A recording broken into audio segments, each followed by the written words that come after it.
Evangelho de Jesus Cristo, segundo escreveu o apóstolo São João, capítulo de número 7. Procura o versículo 37, iremos ler 37, 38 e 39. Quem tem algum aplicativo, ligue, né? Está tão moderno, né, pastor Josimar, que a gente temos que pedir para os irmãos abrir as Bíblias e ligar as suas Bíblias. João capítulo 7, verso 37, 38 e o 39. Glória a Jesus. Todos acharam? Amém. Façamos uso da leitura da palavra. Verso 37, disse Jesus: no último dia, o mais importante, o dia da festa, Jesus se levantou e exclamou: se alguém tem sede, venha a mim e beba. Quem crê em mim, como diz a Escritura, do seu interior fluirão rios de águas vivas. Ele se referia ao Espírito Santo que havia de receber os que nele crescem, pois o Espírito até aquele momento não fora dado, porque Jesus não havia sido glorificado. Quem crê na palavra? Diga: no último dia da festa, sendo que hoje é o primeiro. Essa mensagem é para pregar, pastor, no último dia da festa. Queridos irmãos, quero começar citando uma frase do Dr. Stanley Jones, que diz o seguinte: a vida do cristão começa no Calvário, mas o trabalho eficiente começa no Pentecostes. Vou repetir. Para quem não conhece Stanley Jones, o Dr. Jones, era conhecido como Cavaleiro de Deus ou Apóstolo da Fé nas Índias. Era um americano que emigrou dos Estados Unidos para as Índias logo cedo para pregar a palavra do Senhor. E ao longo de sua vida ele pregou 60 mil sermões. 60 mil sermões. Ele foi conselheiro de presidentes nos Estados Unidos e abriu mão de ser conselheiro de presidente dos Estados Unidos para ser ganhador de alma nas Índias. Ele faleceu em 1973, com 89 anos de idade, farto de dias e agradecido ao Senhor por ter sido aqui na terra um instrumento de Deus. Se deixou gastar até os últimos dias e mesmo com problemas de saúde, com AVC, do qual sofrera, mesmo assim ainda conseguiu gravar um único livro por meio de áudio. E o legado de Dr. Stanley Jones tem rompido fronteiras. E também quero fazer uso de uma frase de um conhecido pastor aqui do Brasil, reverendo Hernandes Lopes, que diz o seguinte: a obra de Deus sem o Espírito Santo disse ele, diga: a obra de Deus sem o Espírito Santo. Disse Hernandes Lopes: fazer a obra de Deus sem o Espírito Santo é o mesmo que tentar cortar a madeira com o cabo do machado. Fazer a obra de Deus sem o auxílio, a cooperação do Espírito Santo é o mesmo, semelhante a tentar cortar uma madeira com o cabo do machado. Disse o nosso Senhor Jesus Cristo a seguinte frase: sou a videira verdadeira, vós sois os ramos. Quem permanece em mim e eu nele, esse dá muito fruto, pois sem mim, disse Jesus em João 15:5, nada podeis fazer. Diga: sem mim, sem mim, nada podeis fazer. E a pergunta que não quer calar é: pode porventura alguém fazer a obra de Deus sem a ajuda de Jesus? Se Jesus disse que não pode, ao longo dos anos temos encontrado pessoas que acham que pode, simplesmente porque tem um diploma de teologia, ou porque fez um curso, ou porque tem um talento, ou porque tem aptidão para algo, cantar, pregar, enfim, e ele acha que está no púlpito da igreja ou fazer a obra do Senhor é simplesmente por uma questão de profissionalismo. Jesus disse: sem mim, sem minha ajuda, sem minha cooperação, sem meu auxílio, você não consegue fazer a obra de Deus. Amém? Amém, igreja? Amém. Glória a Jesus. João capítulo 7, verso 37, Jesus diz, na verdade, João escreve dizendo: no último dia da festa, o dia mais importante, Jesus se levantou e exclamou: se alguém tem sede, venha a mim e... Eu quero pregar esta noite sobre o seguinte tema: quem tem sede de Deus? Na verdade, é uma pergunta retórica. Quem tem sede de Deus? E no final você vai descobrir quem de fato tem. Quem tem sede de Deus não é quem levanta a mão e diz que tem. Quem ama a Deus não é quem abre a boca e diz que ama. Até porque Jesus deixa bem claro em relação a isso, falando dos fariseus e escribas, dizendo o seguinte: este povo me honra apenas com os lábios, entretanto as suas ações estão longe de mim. Então a pergunta é: quem tem sede de Deus? Eu quero nesta minha mensagem discorrer sobre duas premissas.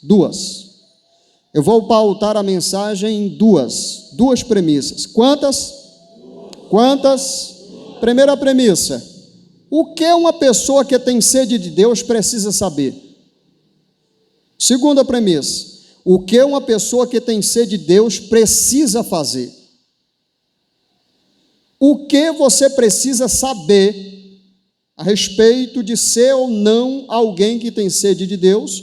E o que você precisa fazer se de fato você é alguém que tem sede de Deus? Mas antes eu quero fazer algumas observações e algumas colocações aqui na minha palavra introdutória. Vamos para as observações. A água é para quem quer. Diga: a água, segundo Jesus, é para qualquer um. Deixa a sua Bíblia aberta em João capítulo 7, verso 37. No último dia, o mais importante dia da festa, Jesus disse: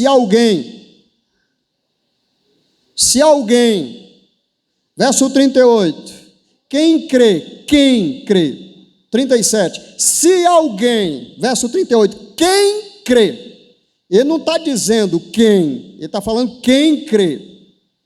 Se alguém tem sede, alguém, ele não está falando que é pastor, que é crente da Manancial, que é crente do SDMed, que é crente de outra igreja, ele está perguntando quem? Quem? A água é para qualquer um, diga: a água é para qualquer um. João capítulo 4, verso de número 14, na conversa de Cristo com a samaritana, Jesus deixa claro quanto a isso: a água é para quem quer. E perceba que em João capítulo 4, Jesus estava conversando com uma samaritana. A água é para quem quer. Atos capítulo número 2, versículo 39, Pedro, em seu discurso diante daquela grande multidão, disse que a promessa da descida, do derramar do Espírito Santo, era para quem quisesse. Diga: para quem quisesse. Joel capítulo número 2, versículos 28 e 29, no século 8 já profetizava dizendo que em um tempo o Espírito do Senhor seria derramado sobre a terra, sobre vidas.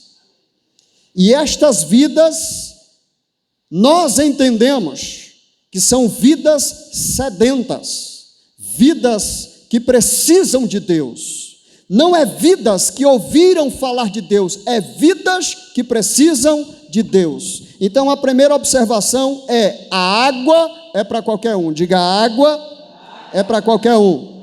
João capítulo 14, verso de número 17, uma observação, para que você entenda. Talvez alguém diga assim: pastor, então a água é para qualquer um, então um pecador pode beber desta água? Pode, mas não deve. Pode, mas enquanto ele não tomar consciência de quem ele é e o que ele deve ser, não pode. João capítulo 14, versículo de número 17, Jesus diz que esta água é privativa para quem é filho de Deus. Quem é filho de Deus aqui? Levanta a mão. Então você pode bater no peito e dizer: essa água é para mim. Diga aí: essa água é para mim. A pergunta é: você tem sede para bebê-la? Segunda observação que eu faço aqui: Isaías capítulo 44, verso número 3, João 7,37, a água é derramada sobre os que têm sede. Diga, a água é para qualquer um. Segunda observação, a água já não é para qualquer um, é para quem tem sede.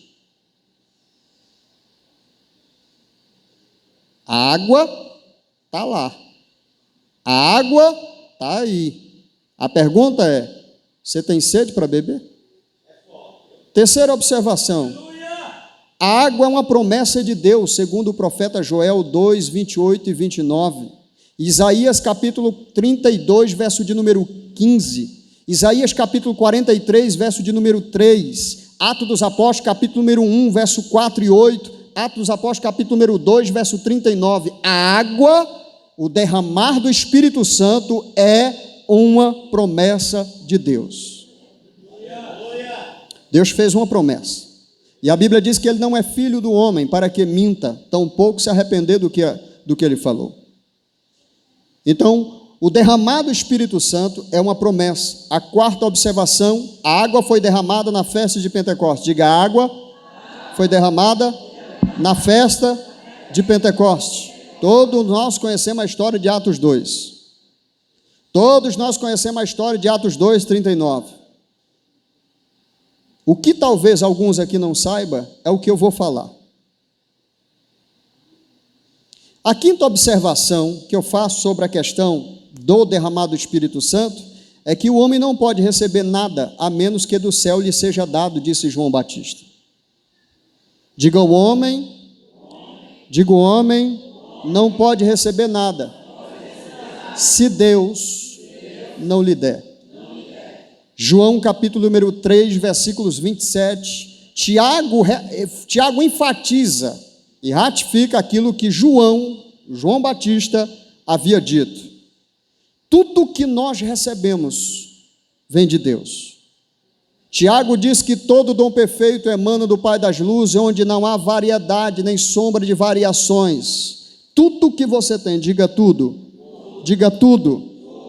E eu acredito que você entende o que é tudo. Tudo provém de Deus, diz a palavra. Para Ele, por intermédio dEle, a Ele a glória, a honra para todo sempre. E a igreja diz amém. Então, apenas 5 observações aqui na minha palavra introdutória. A água é para qualquer um. Segundo, a água é derramada sobre os que têm sede. Terceiro, a água é uma promessa de Deus. Quarto, a água foi derramada no dia de Pentecostes como cumprimento da promessa. E quinto, o homem não pode receber nada a menos que do céu lhe seja dado. Preste atenção. Agora vamos falar um pouco sobre as colocações que eu quero fazer para partir para o miolo do sermão, como a gente costumamos falar. Algumas observações sobre o derramado do Espírito Santo. Eu tenho ouvido a respeito de muitos pregadores, teólogos, e lamento muito, irmãos, que às vezes a impressão que você tem a respeito das assertivas que muitos teólogos fazem, a respeito do que eu vou falar aqui, principalmente do derramado do Espírito Santo, é algo lamentável. Lamentável. Por quê? Há uma junta de teólogos, um grupo de teólogos, eu não critico, respeito as suas opiniões, desde que eles entendam e respeitem também as posições que serão apresentadas na palavra. Há um grupo de teólogos liberais e cessacionistas, diga teólogos, liberais e cessacionistas. São grupos de pessoas que não mais acreditam na contextualização, na contemporaneidade dos dons. O Espírito Santo só agiu a uma certa altura, só usou um grupo de pessoas. É como se o Espírito Santo tivesse vindo e a sua ação tivesse restrita apenas a Atos dos Apóstolos. É como se aquilo que o Espírito Santo fez através de Paulo, hoje não pode fazer porque ficou restrito apenas ao colégio apostólico. Então, nós vamos aqui à luz da Bíblia Sagrada ver se de fato a ação do Espírito Santo ficou restrita apenas a um grupo de pessoas e a uma ação de um momento como o caso de Atos dos Apóstolos, capítulo número 2. Então, preste atenção. Diga a promessa é contínua.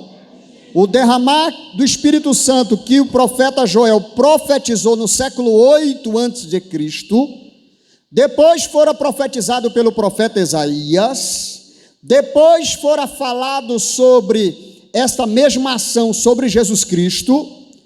Jesus fala sobre ela antes de ascender aos céus, em Atos dos Apóstolos, capítulo número 1, e no decorrer do desenvolvimento da igreja, a gente percebe, à luz da Bíblia Sagrada, tanto em Atos dos Apóstolos, como nas cartas de Paulo à igreja de Corinto, que a ação do Espírito Santo não foi uma ação restrita ao momento apenas no dia de Pentecoste, e que não se repetiu mais aquilo lá. Para mostrar que o Espírito Santo ele veio para estar com um povo, e um povo que tem sede, e uma ação que se julga ser contínua, e a gente vai ver isso, se de fato é contínua ou não. Em outras palavras, é possível nós sabermos, à luz da Bíblia, se o Espírito Santo atua hoje como ele atuou com Paulo.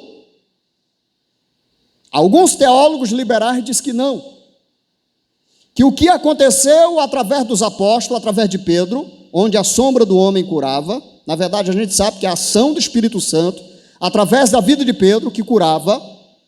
Os lenços do apóstolo Paulo, que era levado quando ele estava na cidade de Éfeso, para levar os enfermos e expelir demônios, ou seja, ações como essas ficaram apenas restrito ao âmbito do colégio apostólico. Por isso alguns irmãos hoje em dia não buscam mais a presença do Espírito Santo quando se deparam com alguns postulados teológicos de teólogos liberais e cessacionistas. E é aí onde está o perigo. Por quê, pastor? Porque se você pegar o teólogo liberal, ele tem um dom extraordinário de destruir igreja. Estuda a história da igreja na Europa, que você vai ter uma ideia sobre o que eu estou dizendo. Os grandes avivamentos que aconteceram na Europa e migrou para a América do Norte, muitos delas desapareceram. Grandes avivamentos fomentados por grandes homens de Deus e que também eram teólogos. Mas se levantou uma geração de teólogos que não acreditam mais, que passam a fatiar as Escrituras Sagradas, ensinando para o povo ações que eles julgam, interpretam ao seu bel prazer e dizem para o público que está lá lhe ouvindo que o Espírito Santo não atua mais como ele atuou na igreja primitiva. Então vejamos algumas verdades sobre essa questão e eu quero fazer algumas colocações aqui. Primeiro, abram as vossas Bíblias em Atos capítulo de número 1, verso 8. 1:8. Alguém lê para mim, por favor, Atos 1:8. Recebereis o quê? Diga, recebereis. Toda a igreja diga, recebereis. O quê? Quando? Diga, quando o Espírito Santo descer e vir sobre mim, eu recebo. E se ele não descer? E se ele não vier sobre mim? Você acabou de ouvir agora há pouco, o Espírito Santo vem para quem tem sede. O que Lucas está registrando, e eu quero que você preste muita atenção, eu quero que você deixe a sua Bíblia aberta aí. Atos 1:8, mais uma vez, Romulo, por favor.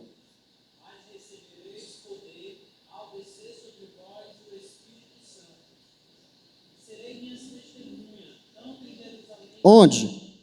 Jerusalém. Diga Jerusalém. Olha, presta atenção. Vocês ficam em Jerusalém, o contexto vai falar, vocês ficam em Jerusalém até que, quando o Espírito Santo descer e você receber poder, aí vocês vão.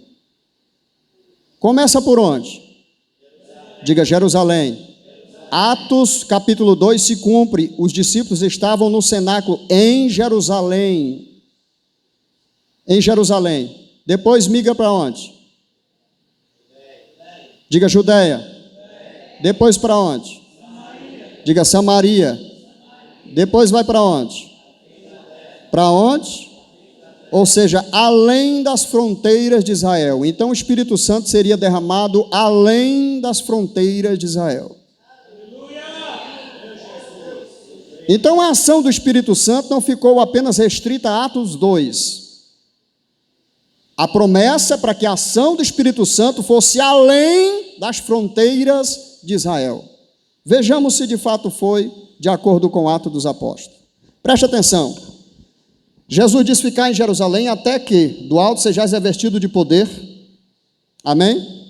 Ser-me-eis testemunha em Jerusalém, na Judeia, Samaria e até os...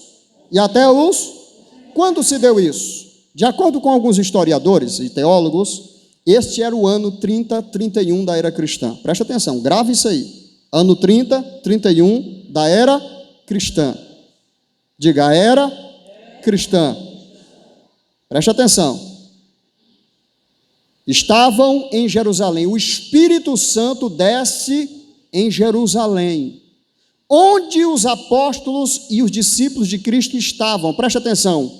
Primeira carta de Paulo à igreja de Corinto, capítulo número 15, a Bíblia diz, Paulo escrevendo à igreja de Corinto, disse que quando Jesus ascende aos céus, havia mais de 500 pessoas assistindo ele subir aos céus. Preste atenção. Jesus havia dito para eles, dizendo o seguinte, voltem para Jerusalém, fiquem lá, e em pouco tempo, diga em pouco tempo, vocês vão receber o Espírito Santo e vão ser minhas testemunhas. Presta atenção. 1 de Paulo, capítulo número 15, a igreja de Corinto. Em Atos, capítulo número 2, a Bíblia diz que os apóstolos e os discípulos que estavam lá já não era a multidão de mais de 500 pessoas, tinha cerca de 120. A pergunta que eu faço é, cadê as 380 que se desviaram em um período de 10 dias? Que estavam tão empolgados. Aqueles que Jesus falou para eles assim, ei, não saia de Jerusalém até. Esse é um dos maiores problemas para muitos irmãos. Jesus diz assim, não saia, ele sai. Não faça, ele faz. Não vá, ele vai. Fica aqui, ele não fica. Quando Jesus der uma ordem para você, quando Jesus disser para você ficar, fica. Quando Jesus disser para você ir, vá. Você e eu não podemos fazer a obra sem Ele. Quem está entendendo isso aqui? O que eu não consigo entender é que tem crente que acha que pode. Jesus disse, sem mim não pode. Mas ele se acha na pretensão, a ousadia, a intrepidez, a arrogância, sei lá o quê, de achar que pode. Não pode. Não pode. Então preste atenção, ano 30, 31 da era cristã, olha para cá, Jerusalém, o Espírito Santo desce em Jerusalém. A Bíblia diz que aquele medroso chamado apóstolo Pedro, que negou, se posiciona diante da multidão, enquanto o povo estava dizendo que os homens estavam bêbados. Olha para cá para você entender. Pedro se posiciona no meio da multidão, e a primeira coisa que Pedro está dizendo é assim, ei, ninguém aqui tomou cachaça. Até porque é cedo, hein? Judeu não toma cachaça cedo. O que vocês estão vendo aqui, olha Pedro, hein? Pedro, o que vocês estão vendo aqui, Atos capítulo 2, verso 16. O que vocês estão vendo aqui é a promessa do profeta Joel que se cumpre. Joel havia profetizado o século 8º antes de Cristo. 800 anos depois a promessa chega. 10 dias depois que Jesus ascende aos céus, a promessa se cumpre em Atos 2, ano 30, 31. Segura aí. A promessa se cumpre em Jerusalém. Jesus disse, ser-me-eis testemunha em Pedro começa a pregar vamos lá. Diga, a água foi derramada. E a promessa foi cumprida. Diga, a água foi derramada. E a promessa foi cumprida. Ano 32, 34. A promessa vai ser derramada em uma cidade chamada Samaria, a 56 quilômetros de Jerusalém. Preste atenção. Em Atos capítulo número 8, versículo 17, a Bíblia diz que Filipe migra para Samaria. Um diácono cheio do poder de Deus. Um diácono cheio de sabedoria. Um diácono evangelista com vontade de ganhar alma, cheio de Deus. E a Bíblia diz que Filipe chega, um diácono, chega em Samaria, e a Bíblia diz: e os sinais da parte de Deus se cumprem através da vida de Filipe. Quem disse que o poder do Espírito Santo está restrito apenas ao colégio apostólico? Em Samaria, 56 quilômetros de distância de onde o Espírito Santo foi derramado, também chega. Olha para cá. Em Atos capítulo 9, versículo 31, a Bíblia dizia: a igreja de Cristo tinha paz por toda a Judéia. Diga, por toda a Judéia. Olha a promessa se estabelecendo. Foi primeiro em Jerusalém. Atos 9, 31 diz que toda a Judéia, Samaria, Galileia, preste atenção, irmão. Jerusalém é sul, Galileia é norte, Samaria é região central. Para passar para Galileia tinha que passar na região central, que era Samaria. Mas o evangelho vai se estendendo, porque a promessa é contínua. A promessa, ela não para em Atos 2, o batismo com o Espírito Santo vai se estendendo, inclusive em datas e locais diferentes. Atenção, ano 32, 34, 2 anos depois que o batismo desceu, que o Espírito Santo desceu, preste atenção, em Atos 2, desce em Samaria, a Bíblia diz: Pedro e João vão lá, impõe as mãos, e o Espírito Santo vem sobre a vida deles. Tinha um cabra lá que não era meio crente, um mágico, Simão, viu aquela cena e diz assim: eu quero esse negócio aí, quanto é? Tem crente que pensa que poder de Deus é comprado, né? Está igual a história do perdão. Diz que um irmão chegou para o padre e disse: padre, eu queria confessar sobre os meus pecados. Aí o padre: sim, pode falar. Ele começou a falar. Aí o padre olhou para ele e disse assim: reze 50 Ave Maria, tanto crê em Deus Pai, e tá. Ele disse: pastor, ô padre, eu sou um homem de negócio, não tenho tempo para esse negócio. Se eu fizer um cheque de X valor, resolve? Ele disse: resolve. Preste atenção, deixa eu dizer uma coisa para vocês. Diga: poder de Deus não se compra com status, nem por aparência. O poder de Deus é adquirido por quem tem sede. Deus não está nem aí. Deus não está nem aí para o teu carro, para a tua casa, para a tua conta no banco. Ele quer saber como é que está a tua vida. Porque tem gente que chega na igreja querendo comprar o pastor. Pastor, aqui, ó, uma ofertazinha aqui, pastor, que é por, né? O Senhor me abençoar aqui com um cargo de querubim. Diga ano 32. Preste atenção. O batismo vem em Samaria. Ano 40, 46 da era cristã, o batismo vai mais além. O batismo tinha ido até Samaria, 56 quilômetros de Jerusalém. O batismo ele vai se intensificar. A Bíblia diz que o apóstolo Pedro estava em uma cidade chamada Jope. Ele havia ressuscitado uma irmã crente, mulher de Deus, uma abençoada. Aí Pedro estava com fome, disse para o pessoal lá, disse: rapaz, prepara um lanchinho aí que eu vou só aqui em cima no terraço fazer uma oração de crente. A oração dos 30 minutos, pastor Davi.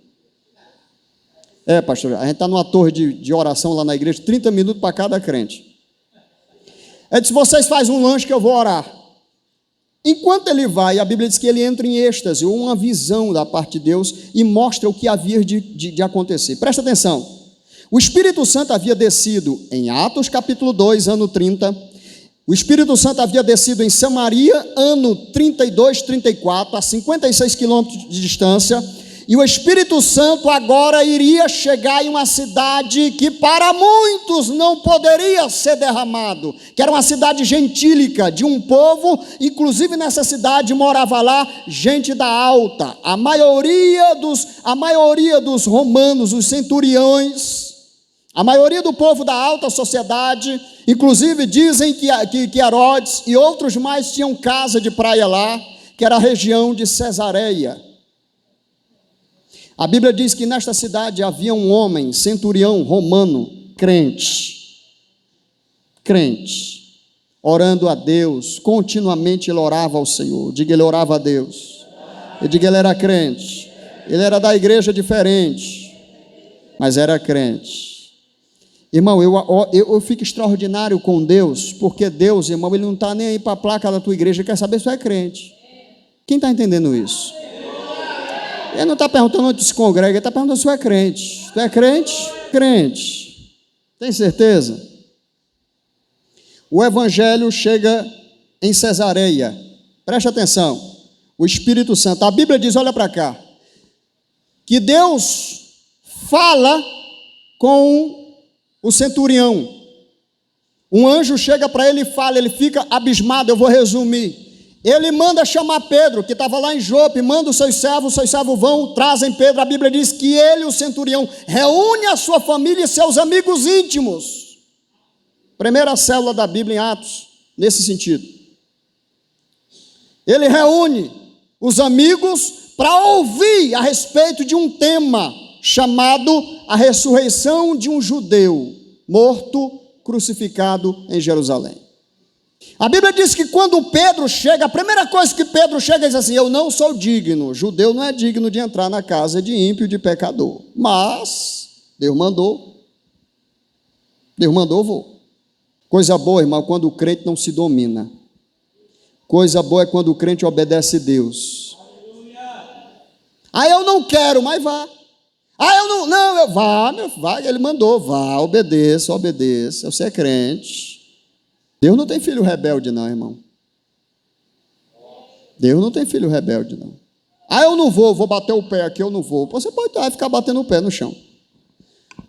O Espírito Santo vem em Cesareia de Filipe, é derramado na casa, presta atenção, a Bíblia diz, enquanto Pedro estava pregando, e o povo lá, sentado ouvindo, a Bíblia diz, do nada, o Espírito Santo vem, Pedro olha aquilo e fica abismado, impressionado. Os judeus que estavam com Pedro, que também veio de Jope, ficou impressionado. Como assim? Eles falam em línguas como falamos em Atos 2. Como assim está acontecendo o que aconteceu em Atos 2? A Bíblia diz que em Atos 2 eles estavam sentados.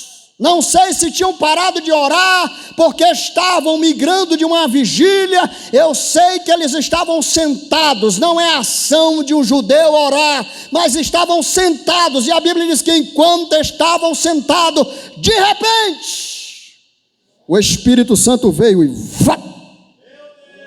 e a Bíblia diz, e todos naquela casa ficaram cheios do Espírito Santo. Em Atos capítulo 2, enquanto Pedro falava lá em Cesareia, a Bíblia diz, na casa daquele centurião, de repente, Pedro não esperava, o Espírito Santo veio e encheu todos que estavam naquela casa. Calma aí, como é que esse negócio acontece em Atos 2? Como é que se repete em Samaria, em um período de tempo muito curto, 2 anos, depois ele se repete em quase 10 anos, lá em Cesareia, Atos capítulo 10, versículo 44 ao 46, o Espírito Santo é derramado entre os gentios. Diga a promessa, continua, diga a promessa, continua.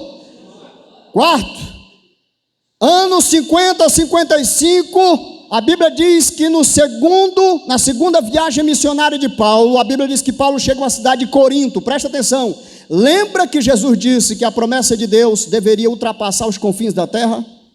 Quem lembra?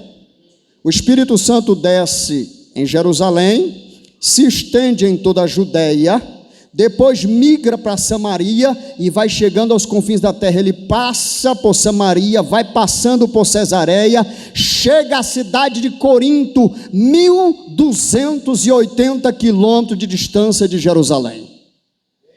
Uma cidade gentílica, greco-romana, de um povo misturado, uma cidade extremamente importante, principalmente para os helênicos, greco-romano, que habitavam aquela cidade, pessoas importantes.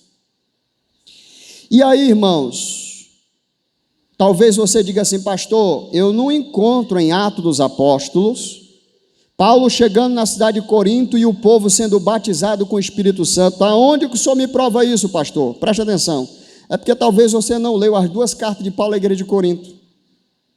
Porque nas duas cartas de Paulo à igreja de Corinto, Paulo fala sobre o Espírito Santo e fala sobre o falar em línguas.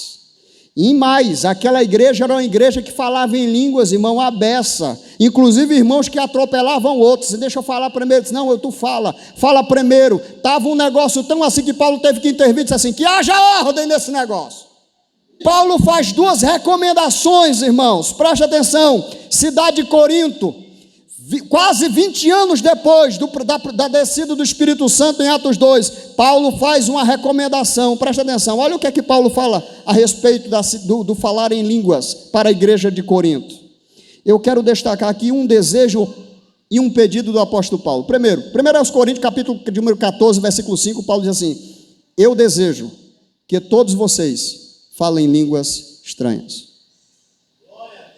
Em Atos capítulo 14, verso 39, Paulo diz assim, na verdade ele faz um pedido: eu peço que vocês não impeçam o falar em línguas. Paulo ele tem um desejo e ele faz um pedido. Desejo de Paulo: eu desejo que todos vocês sejam batizados com o Espírito Santo. A história conta que onde Paulo chegava, a igreja que ele dirigia, por onde ele passava, ele impunha as mãos e as pessoas eram batizadas com o Espírito Santo. Aleluia! Quando ele chega na cidade de Éfeso, que é a última cidade por onde Paulo vai passar, antes de voltar para Jerusalém, lá ser preso e levado para Roma, a Bíblia diz que quando Paulo chega em Éfeso, ele chega na cidade de Éfeso, presta atenção, anos 55, anos 60 da era cristã, 30 anos depois do derramado do Espírito Santo, a promessa ainda estava contínua em ação. O Espírito Santo ainda continuava sendo derramado sobre o povo. Então, a Bíblia diz que quando Paulo chega em Éfeso, que ele vê um grupo de irmãos lá, e ele pergunta: vocês foram batizados com o Espírito Santo? Eles disseram: não, somos batizados com o batismo de João. A Bíblia diz que Paulo impõe as mãos e eles recebem o Espírito Santo e começam a profetizar na cara de Paulo. Os caras ficaram cheios do Espírito Santo ao ponto de transbordar, porque crente, quando ele transborda, alguma coisa de anormal vai acontecer, irmão. Então preste atenção. O Espírito Santo é derramado em Atos, o Espírito Santo é derramado em Samaria, o Espírito Santo é derramado em Cesareia, o Espírito Santo é derramado na cidade de Corinto, o Espírito Santo é derramado na cidade de Éfeso, e o Espírito Santo vai continuamente sendo derramado.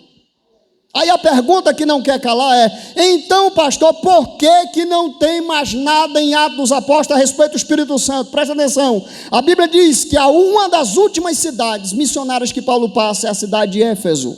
Ele se despede dos irmãos da cidade de Éfeso em Mileto, depois ele volta para Jerusalém, lá ele é preso e ele é levado para Roma, e Roma ele escreve a sua carta à igreja aos Efésios, a sua última carta, a carta aos Efésios, e ele escreve, e lá ele fala sobre a ação do Espírito Santo. Por isso que você não vê Lucas registrando sobre a ação do Espírito Santo, porque Paulo estava preso. Mas a pergunta que não quer calar é: aconteceu lá e foi acontecendo continuamente, a ação do Espírito Santo é contínua. Não existe essa ideia de cessacionista, que no que aconteceu lá não aconteceu. A Bíblia diz que os discípulos de Jesus na dispersão iam por todas as partes. Na Síria, Antioquia, a Bíblia diz que não chegou o apóstolo Antioquia. A Bíblia diz que os discípulos chegaram em Antioquia da Síria e montaram uma igreja, e só depois Barnabé vai lá, e depois Barnabé vai em Tarso buscar Paulo e traz para Antioquia da Síria, e lá se monta uma estrutura fenomenal de uma base missionária que é transferido, transmutado, transpassado para a cidade longínqua. E a Bíblia diz, e a ação do Espírito Santo era sobre a vida de todos os discípulos. A ação do Espírito Santo é um ato contínuo, e eu vou terminar aqui, citando os dois casos que eu citei aqui, as duas premissas. A primeira premissa: por que eu devo ser batizado com o Espírito Santo? Pergunta: por quê? Por que, pastor, eu devo ser batizado com o Espírito Santo? Primeira, Atos 1:8, para que eu e você tenhamos poder. Jesus disse, quando ele vier, vai dar poder. Tem crente, irmão, que quer confrontar o diabo. Tem gente que quer amarrar o diabo. Eu li um livro que o autor dizia o seguinte, pastor Josimar: nunca peça para amarrar o diabo. Antes de você pedir para amarrar o diabo, amarra a tua língua, as tuas mãos, os teus pés, o teu coração. E quando tudo isso estiver amarrado, aí sim tu parte para amarrar o diabo. Ontem à noite eu estava lendo uma história de um rapaz que estava repreendendo um demônio, querendo amarrar o demônio. Eu te amarro o demônio em nome de Jesus. A casa dele cheia de passarinho nas gaiolas. E o demônio olha assim, rapaz, tu quer me amarrar? Na tua casa está cheio de ser vivente, inocente, amarrado. Eu devo ser batizado com o Espírito Santo, pastor. Vou lhe dar 3 razões para que eu entre na questão. Por que eu devo ser batizado com o Espírito Santo? Para que você tenha poder. Diga, para que eu tenha poder. Tem gente que pede o batismo com o Espírito Santo, não sabe para que é. Para quê, pastor? Eu quero o batismo com o Espírito Santo, para que tu tenha poder. O diabo está solto, o bicho do garfo, olha. Para espetar. Segunda razão por que você precisa do batismo com o Espírito Santo.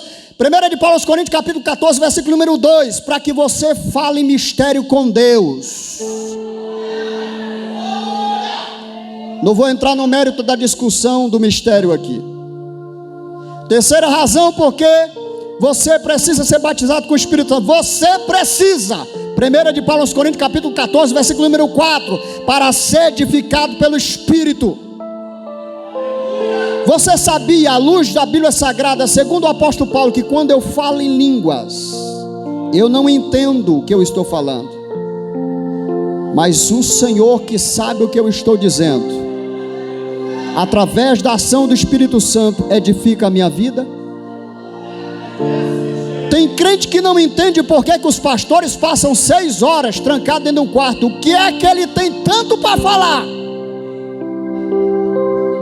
A maioria das vezes ele está falando em línguas com Deus. E quando ele sai lá de dentro, ele sai levinho, porque o batismo com o Espírito Santo é para edificar a tua alma. O que tem de crente, irmão, que diz que é cheio do manto. Manto. Que a ideia é que tem gente que pensa que ser pentecostal é pular com o pezinho só. Olha a unção. Ou então o mistério do aviãozinho. Quer saber o que é pentecostal? Ser pentecostal primeiro é acreditar na contextualização dos dons. Ser pentecostal é repreender demônio. Ser pentecostal é orar pelos enfermos.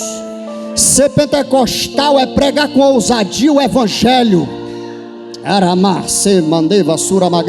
Ser pentecostal é ter ousadia de entrar com folheto na mão, ou seja lá o que, no morro onde tem muita gente que não deveria estar lá, e pregar o evangelho na cara deles e dizer, você precisa se converter, ou caso contrário, você vai para o inferno. Isso é ser pentecostal, é impor as mãos sobre o enfermo e dizer, não tenho ouro e nem prata, estou liso hoje, não recebi meu dinheiro, mas o que eu tenho eu dou, em nome de Jesus, recebe. Eu não acredito em crente que diz que é pentecostal, irmão, e está mal com o irmão. Eu não quero esse pentecoste para a minha vida, não. Está mal com o vizinho, está mal com isso, com aquilo.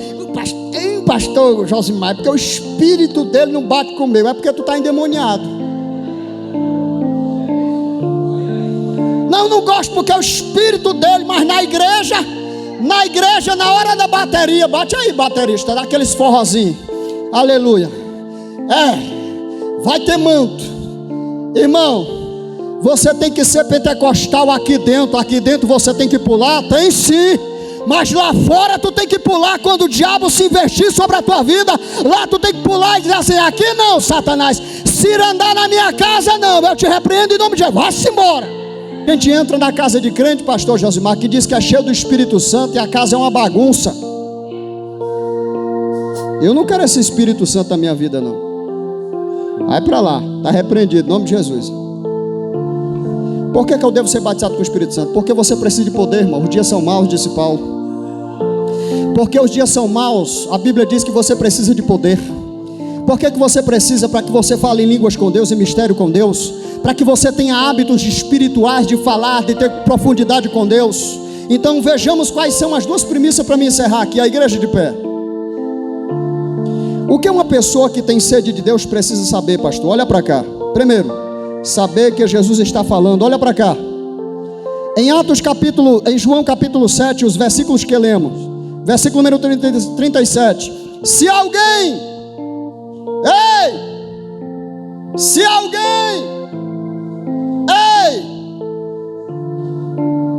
essa é a primeira premissa. Não entendeu? Se alguém, Jesus está falando, se alguém aí tem sede,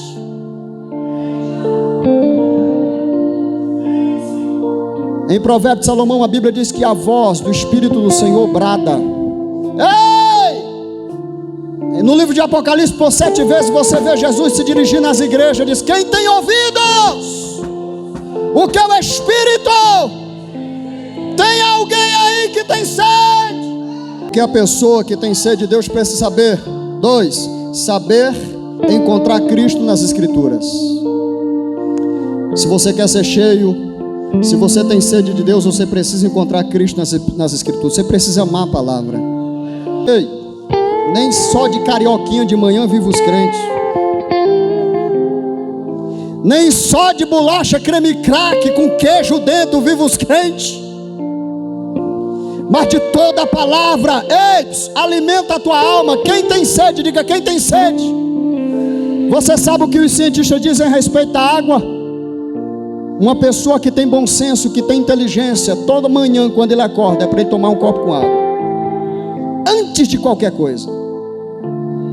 Se você é crente, a primeira coisa que você deve fazer antes de pegar no celular e olhar as redes sociais é beber água. Não entendeu? Olha, ei, deixa o celular lá, vai ler a Bíblia. Você não tem sede? Você tem sede de quê? De que você tem sede? Sede de Deus? O que eu preciso saber, pastor, sobre ser cheio do Espírito Santo? João 7,37. Saber que eu preciso ir até Ele. Você precisa ir até Jesus. Ei, olha para cá. Tem gente que diz assim: pastor, eu queria ser tão inteligente, mas não vai à faculdade. Eu queria ser tão inteligente, mas não compra livros. Sabe quando é que tu vai adquirir conhecimento? Nunca. Quem tem sede vai. Quem aqui essa semana chamou a sua geladeira e ela veio até você? Levanta a mão. Você estava com sede, eu disse para a geladeira: vem até mim. Saia da geladeira a garrafa de água e vem até mim. Quem fez isso aqui? Quando tu está com sede, tu faz o quê? Você vai até a água.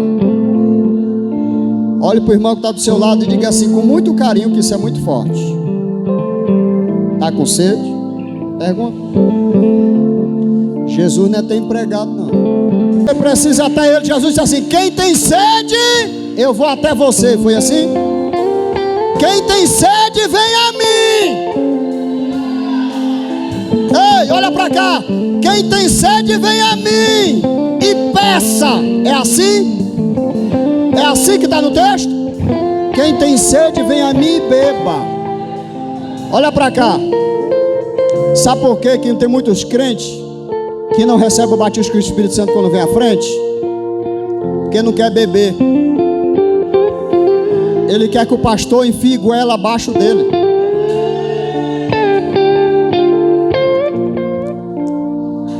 Eu vou falar.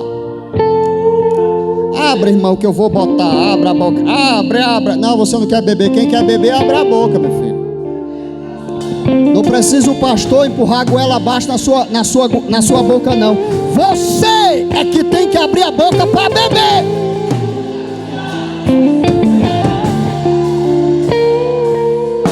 Quatro, saber que sem água eu morro. Ei, você precisa de água, meu filho. Você precisa de água. Pastor, para terminar, o que uma pessoa que tem sede de Deus precisa fazer? Ei, ore a Deus. Um dos filhos de Coré, lá em Salmo 42, diz: a minha alma, assim como a coça, suspira por água, a minha alma tem sede de Deus. Ei, olha o que é que ele diz: e porque a minha alma tem sede de Deus, verso 1 e 2, eu oro ao Senhor dia e noite, derramando lágrimas em sua presença.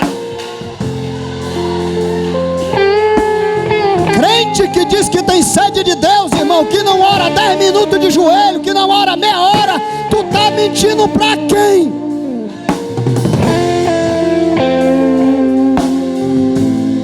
É por isso que tem crente, pastor Josimar, que se ajoelha para orar e sai quase desviado da oração.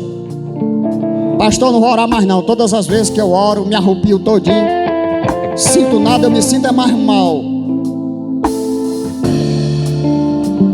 2, você confia em Deus de coração quando você vai orar? Qual é o mandamento? Crer no Senhor teu Deus de todo o teu entendimento, com toda a tua alma e com todas as tuas forças. Os filhos de Coré disseram o seguinte: ei, a minha alma, Senhor, tem sede de ti, e porque a minha alma tem sede de ti, eu me ajoelho noite e dia e derramo a minha alma em lágrimas diante da tua face.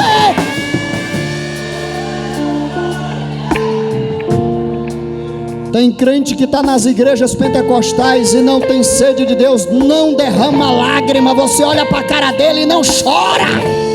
Pastor Josimar contou o caso aqui, quando Isaías teve um encontro com Deus, a primeira coisa que ele fez foi olhar para dentro de si e disse assim: agora eu morro. Tem crente que diz que foi na presença do Senhor, mas não consegue enxergar os seus próprios pecados, os seus próprios defeitos, os seus próprios erros. Que Espírito Santo é esse? Você precisa se arrepender, não apenas de boca, mas corpo, alma e espírito. Que a tua vida, irmão, ramai de cana de vassu, ei, ramar, seba, chora, magai. Quem tem sede de Deus, Salmo 42, adora a Deus em meio às lutas. Uma das definições de fé na Bíblia mais linda de Abacuque: ainda que não haja ovelhas no curral, ainda que o mal assole a terra, todavia eu exultarei no Deus da minha salvação. Quem tem sede de Deus derrama sua alma em lágrimas. Salmo 42. A Bíblia diz que Jesus, enquanto esteve aqui, em Hebreus capítulo número 5, versículo 7, derramava sua alma em lágrimas diante daquele que o podiam livrar da morte.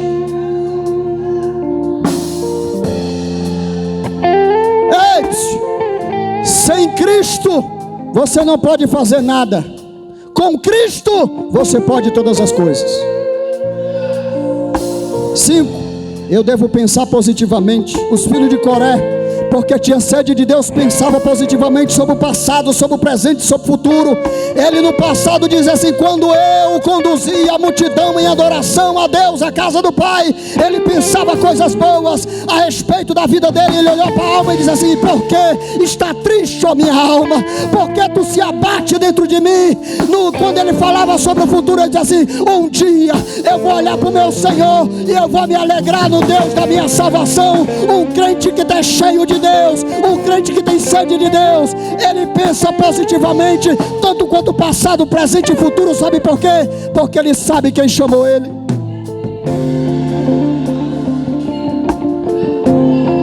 Não importa o teu passado, importa o teu presente, porque você está aqui.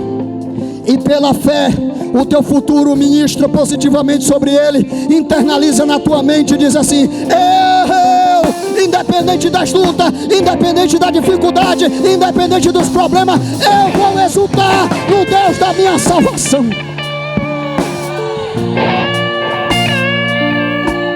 Quem tem sede, quem tem sede, quem tem sede, disse Jesus, quem tem sede, venha a mim e beba água. Em Mateus 4,4, Jesus disse, nem só de pão viverás o homem, mas de toda a palavra que procede da boca de Deus. Ei, deixa eu te perguntar, o Senhor alimenta a tua boca todo dia? Sabe por que está cheio de crente fraco na igreja? Porque não come. Quem quer mais de Deus aqui? Quem quer mais de Deus? Se eu pudesse, irmão, pegar essa Bíblia aqui, abrir a cabeça e colocar toda dentro, eu fazia isso. Ô glória, palavra de Deus, irmão, é doce, bem docinha. Quando entra é amarga. Mas é bom ler a palavra, é bom se alimentar da palavra. Ruim é ser tolo, ruim é ser enganado, ruim é ser um retrógrado, ruim, irmão, é ser um atrasado, ruim é ser um manipulado pelas seitas, pelas heresias, ruim é não entender quem eu sou, ruim, irmão, ruim. O bom é se alimentar da palavra, o bom é entender a palavra, o bom é buscar a palavra, o bom é beber a água, é todo dia beber água. Quem quer? Quem tem sede de Deus aqui? Jejuma, jejuma, jejuma. Jesus disse para os discípulos de João Batista e para os fariseus que estavam ali, se levantará um dia, vai acontecer um dia em que o Filho do Homem será levado e vocês aqui na terra vão ter que jejuar. 8. Eu preciso vigiar com as minhas ações porque a carne é fraca. Diga, a carne é fraca. Olha para o irmão que está do seu lado. Ele parece ser mais fraco do que tu.